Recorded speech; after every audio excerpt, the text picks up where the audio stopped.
Bom dia, Grupo Refúgio, a paz do nosso Senhor. Nessa manhã venho trazer o pão diário para a gente nutrir o nosso espírito, na nossa alma e nos encher da palavra do nosso Deus. A palavra de hoje está em 2 Samuel 24, que fala sobre o recenseamento e a sua punição. Diz assim: mais uma vez irou-se o Senhor contra Israel e incitou Davi contra o povo, levando-o a fazer um censo de Israel e de Judá.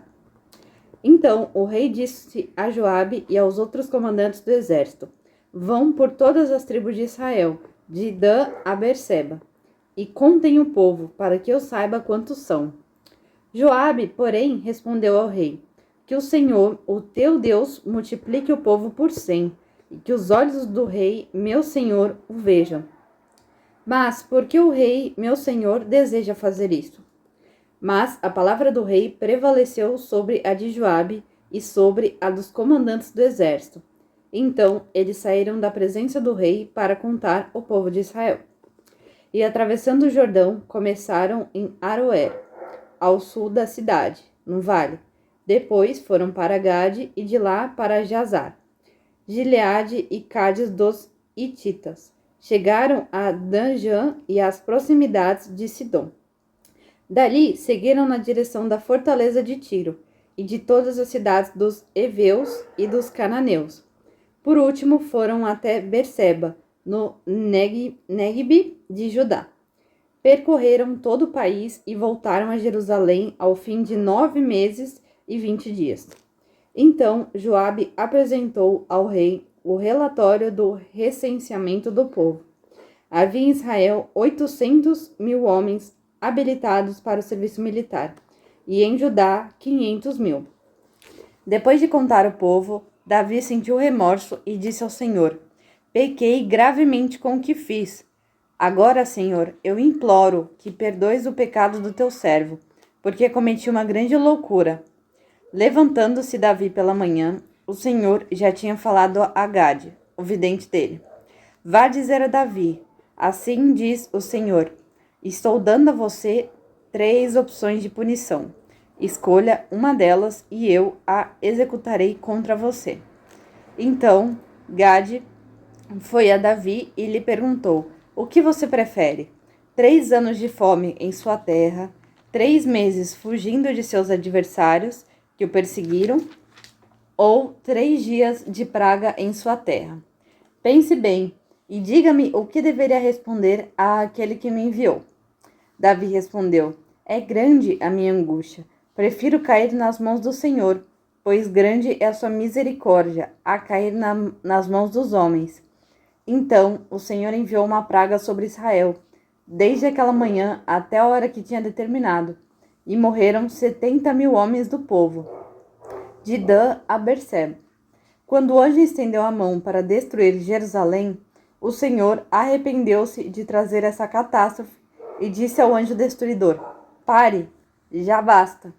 Naquele momento, o anjo do Senhor estava perto da eira de Araúna, o Jebuseu.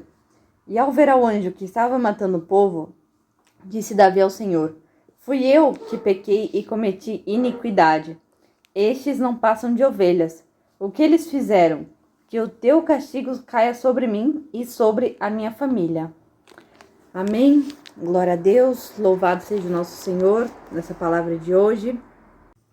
Bom, aqui em 2 Samuel 24, Davi, ele foi tomado pelo orgulho, né? Até porque aqui em Joabe, ele perguntou para o rei por que ele gostaria de fazer isso, sendo que o Senhor, o Deus de Davi, ele poderia multiplicar o povo por 100, por quantas vezes fossem necessárias. Só que Davi foi tomado pelo orgulho, porque ele queria saber qual que era a capacidade dele em relação ao serviço militar, em quantidade, quanto ele teria, né, para se gloriar, para se ter como certeza, né, o que estava na posse dele. Ou seja, ele tirou a confiança de Deus e quis contar a quantidade de povo para sua própria glória, para saber o quanto de força ele teria. E aqui nós vimos a desobediência que Davi teve perante a ordem de Deus, né? Ele usou algo que era sagrado, que era algo que foi dito por Deus para que ele fizesse, só que ele usou para sua própria glória. E aqui nós vemos que, assim como a justiça de Deus, a fidelidade de Deus é real, nós vemos também que as consequências da desobediência também é muito real, né? E Deus ainda foi misericordioso porque ele deu 3 opções para que assim Davi escolhesse qual seria a punição dele. Só que, assim como também nós sabemos que nós não devemos ser desobedientes a Deus, nós sabemos também que se nós desobedecemos, nós temos as consequências, certo? Só que qual é o antídoto, né? Qual que é a solução para não passar por essa consequência, né? Por não permanecer, melhor dizendo, nessa consequência? É o arrependimento. É a gente se colocar como humildes, como pessoas totalmente dependentes de Deus, diante dele. Porque se nós nos colocamos como humildes, como dependentes, como verdadeiros arrependidos diante da nossa desobediência, não tem como Deus não ter misericórdia da nossa vida através desse arrependimento, através dessa humildade e reconhecer que nós somos desobedientes perante a Deus.